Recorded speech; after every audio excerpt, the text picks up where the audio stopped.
नमस्ते। 2026 एक ऐसा साल जो शायद हमारे इतिहास में अब तक के सबसे बड़े घरेलू, आर्थिक और क्षेत्रीय बदलावों के लिए याद रखा जाएगा। आज के इस एक्सप्लेनर में हम यही डिकोड करने वाले हैं कि कैसे हमारा देश अपने अंदरूनी ढांचे को मजबूत करते हुए दुनिया भर में मची इस उथल-पुथल का सामना कर रहा है।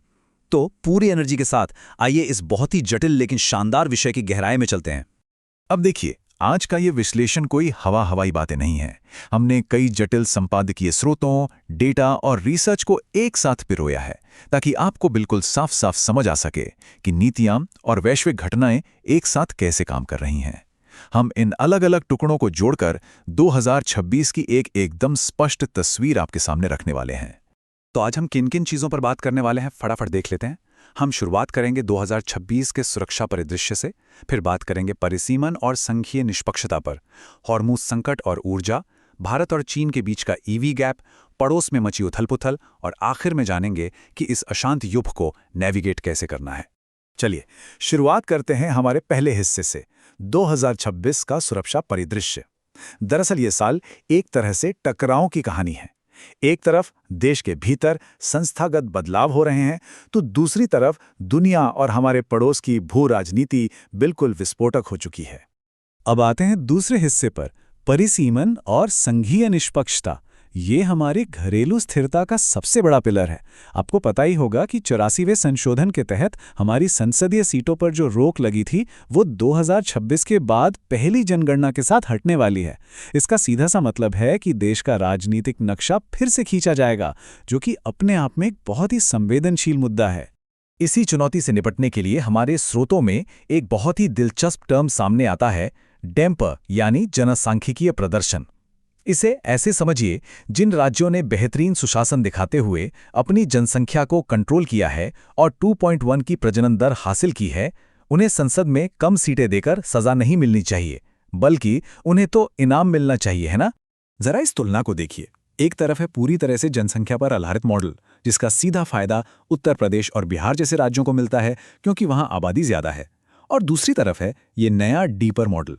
ये मॉडल कहता है कि जिन राज्यों ने 2005 से पहले जनसंख्या स्थिर की, उन्हें 10% वेटेज मिले, और जिन्होंने 2005 से 2021 के बीच अच्छा काम किया, उन्हें 90% वेटेज मिले। यहाँ मुद्दा सिर्फ गणित का नहीं है, बल्कि देश के संस्थागत ढांचे पर भरोसे का है। तो फिर इसका सही समाधान क्या हो? विशेषज्ञों का सुझाव है कि इस डैम्पर सिद्धांत को मौजूदा 543 सीटों पर नहीं, बल्कि जो नई सीटें जुड़ेंगी सिर्फ उन पर लागू किया जाए। इससे होगा ये कि दक्षिण के राज्यों के साथ साथ पंजाब, हरियाणा और गोवा जैसे राज्यों को नुकसान नहीं होगा, जिन्होंने जनसंख्या को बखूबी कंट्रोल किया है। कुछ विशेषज्ञों का ये भी मानना है कि हमारी लोकसभा का विस्तार 700 सीटों से ज्यादा होना चाहिए। और हाँ, इस पूरी प्रक्रिया में सभी राज्यों से खुलकर बातचीत करना बहुत जरूरी है। तो ये तो हुई हमारे देश के अंदर की बात, लेकिन जरा सोचिए, जब हम यहाँ देश के भीतर सीटों और सीमाओं पर बहस कर रहे हैं, ठीक उसी वक्त दुनिया के दूसरे कोने में बदलती सीमाएं हमारी अर्थव्यवस्था को कैसे हिला रही हैं। चलिए अब अपने आर्थिक स्तंभ की तरफ चलते हैं। तीसरा हिस्सा, हॉर्मुज संकट और ऊर्जा। 2026 में अमेरिका, इजराइल और ईरान के बीच हुए संघर्ष ने हमें एक बहुत ही कड़वी सच्चाई दिखाई है। ये दिखाता है कि पेट्रोल डीजल पर हमारी यह निर्भरता राष्ट्रीय सुरक्षा के लिए कितनी बड़ी चुनौती बन सकती है।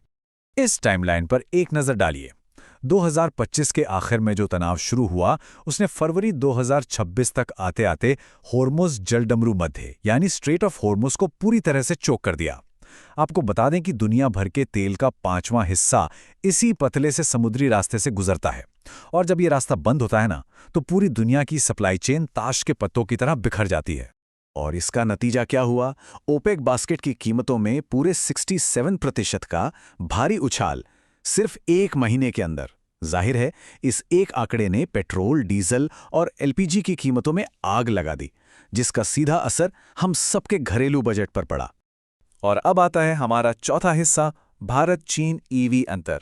अब इस स्लाइड में जो बात है वो सच में दिलचस्प है।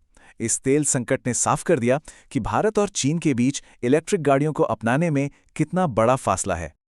ये डेटा देखिए, सच में चौंकाने वाला है। चीन ने 2024 में लगभग 64 लाख इलेक्ट्रिक कारें बेची, जबकि भारत में 2026 में ये आंकड़ा सिर्फ 72,000 के आसपास रहा। ये तो बिल्कुल वैसी ही बात हो गई कि तूफान आने के बाद आप छत बनाने की सोच रहे हैं, जो कि पड़ोसी ने पहले से ही पक्का घर बना रखा है। यही वजह है कि मिडल ईस्ट के संकट का चीन पर उतना असर नहीं हुआ। और ये कहानी सिर्फ बिक्री तक सीमित नहीं है, पूरा इकोसिस्टम देखिए। चीन में नई कारों में ईवी का हिस्सा लगभग 53% है, हमारे यहाँ सिर्फ 6%। चार्जिंग इंफ्रास्ट्रक्चर से लेकर बिजली की मांग तक जमीन आसमान का फर्क है। जहां चीन की ईवी बिजली की मांग 490 गीगावाट आवर है, वहीं हम अभी सिर्फ 3.2 पर है। हालांकि तस्वीर पूरी तरह से डार्क भी नहीं है। भारत ने इलेक्ट्रिक 3 व्हीलर्स में 16% की बहुत अच्छी पैठ बना ली है। लेकिन इस पूरे संकट से हमें एक बात समझनी होगी, ईवी को अपनाना अब सिर्फ पर्यावरण बचाने की नीति नहीं है, बल्कि यह हमारी राष्ट्रीय सुरक्षा और ऊर्जा सुरक्षा का सबसे अहम हिस्सा है। तो अर्थव्यवस्था पर बाहर से लगने वाले झटकों की बात तो हमने कर ली, लेकिन जरा सोचिए तब क्या हो जब राजनीतिक भूकंप दुनिया के किसी दूसरे कोने में नहीं बल्कि बिल्कुल हमारे पड़ोस में आ जाए। चलिए चलते हैं अपने तीसरे और आखिरी पिलर की तरफ। 5वां हिस्सा, पड़ोस में उथल-पुथल।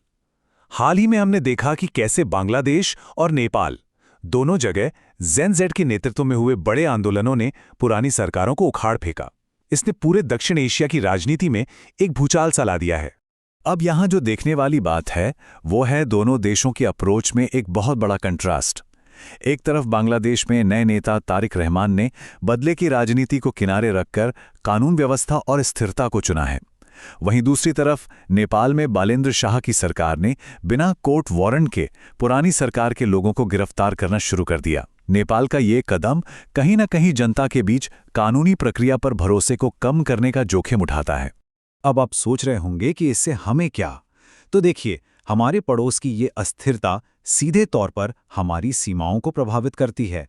इससे असम और नॉर्थ बंगाल में माइग्रेशन की समस्या बढ़ सकती है, हमारा क्षेत्रीय व्यापार धीमा हो सकता है, और सबसे बड़ा खतरा ये चीन जैसे देशों को हमारे पड़ोस में अपना प्रभाव बढ़ाने का खुला मौका देता है। इसीलिए भारत को यहाँ बहुत ही संभल कर कूटनीति करनी होगी, जहाँ हम दखलंदाजी किए बिना उनकी स्थिरता का समर्थन करें। अब आते हैं हमारे आखिरी हिस्से पर, एक अशांत युग को नेविगेट करना। हमने देश के अंदर परिसीमन देखा, बाहर का ऊर्जा संकट देखा और पड़ोस की राजनीति भी देखी। अब समय आ गया है इन सभी कड़ियों को एक साथ जोड़ने का। 2026 की ये सुर्खियां हमें चीख चीख कर एक ही बात बता रही हैं, आज के समय में कुछ भी अलग थलग नहीं है। चाहे बात घरेलू राजनीति की हो या अंतर्राष्ट्रीय कूटनीति की, सब कुछ एक दूसरे से गहराई से जुड़ा हुआ है और किसी एक जगह का प्रभाव दूसरी जगह पड़ना तय है। तो इन सारे स्रोतों को मिलाकर अगर हम आने वाले समय के लिए एक ब्लूप्रिंट बनाएं तो वो कुछ ऐसा दिखेगा। पहला कदम, एक पारदर्शी परिसीमन प्रक्रिया से देश के अंदर भरोसा कायम करना। दूसरा कदम, पेट्रोल डीजल के झटकों से बचने के लिए ईवी को बहुत तेजी से अपनाना। और तीसरा कदम, कूटनीतिक सूझबूझ दिखाते हुए अपने पड़ोस में शांति और स्थिरता को सपोर्ट करना। कहने का सीधा मतलब यह है कि 2026 में और उसके आगे सच्ची सुरक्षा सिर्फ हथियारों से नहीं आएगी। ये तब आएगी जब हम देश के अंदर निष्पक्षता रखें, अपनी अर्थव्यवस्था को बाहरी झटकों के लिए तैयार रखें और पड़ोस के साथ समझदारी से पेश आएं। अब जाते जाते एक सवाल जिस पर हम सबको सोचना चाहिए।